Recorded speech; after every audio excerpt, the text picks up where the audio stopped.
Dictation start होगा 5 second बाद। इससे संतुष्ट नहीं हुआ जा सकता कि उत्तराखंड में हल्द्वानी के बनभूलपुरा इलाके में हुई भीषण हिंसा में शामिल कुछ संदिग्ध तत्वों को गिरफ्तार कर लिया गया है, क्योंकि इन गिरफ्तारियों के आधार पर यह नहीं कहा जा सकता कि दंगाइयों के दुस्साहस का दमन हो सकेगा।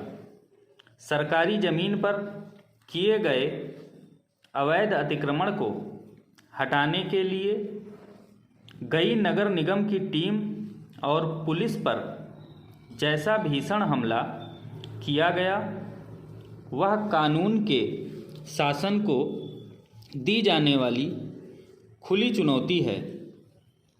ऐसी चुनौती देने वाले तत्वों का दमन किया जाना आवश्यक ही नहीं बल्कि अनिवार्य है। इसकी अनदेखी नहीं की जा सकती कि सरकारी ज़मीन पर काबिज लोगों ने न केवल पुलिस पर हमला किया बल्कि थाने को आग भी लगा दी। यह तो गनीमत रही कि पुलिसकर्मी किसी तरह जान बचाकर भागने में सफल रहे, अन्यथा उन्हें थाने के अंदर ही जलाकर मार दिया जाता। यह साधारण बात नहीं कि दंगाइयों के हमले में करीब 200 पुलिसकर्मी घायल हुए।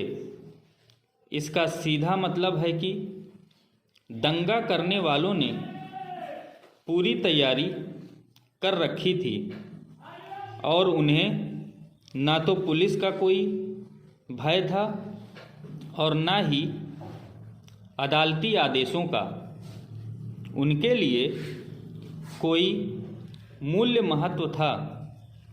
आखिर जब हाईकोर्ट ने नगर निगम की ज़मीन पर अवैध कब्जा करने वालों को राहत देने से इनकार कर दिया था, तब फिर उन्हें अदालत के आदेश का पालन करना चाहिए था या फिर हाई कोर्ट के फैसले के खिलाफ सुप्रीम कोर्ट जाना चाहिए था। इस तरह से कानून हाथ में लेना खुली अराजकता के अलावा और कुछ नहीं। Para change.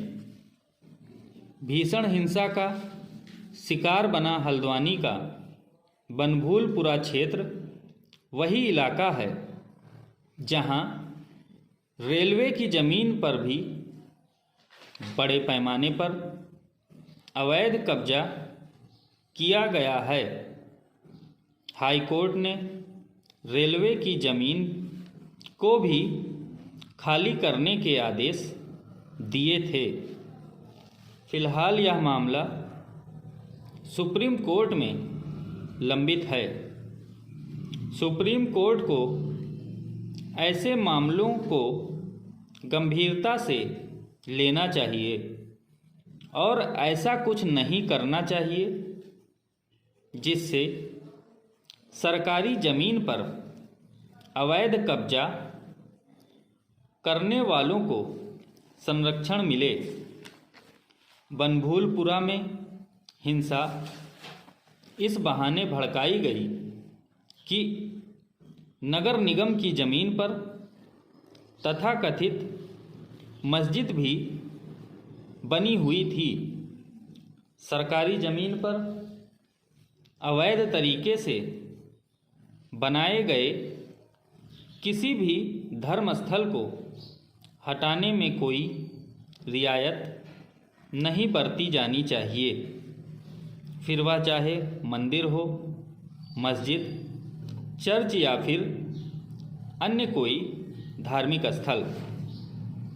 इसकी अनदेखी नहीं की जा सकती कि कुछ ही समय पहले हरियाणा के फरीदाबाद जिले में वन भूमि पर बसाए गए खोरी गांव को सुप्रीम कोर्ट के आदेश पर खाली कराया गया था।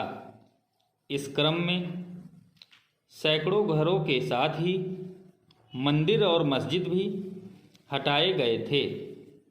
यह ठीक नहीं कि सरकारी ज़मीन पर अवैध कब्जा करने के लिए धार्मिक स्थलों की आड़ ली जाए।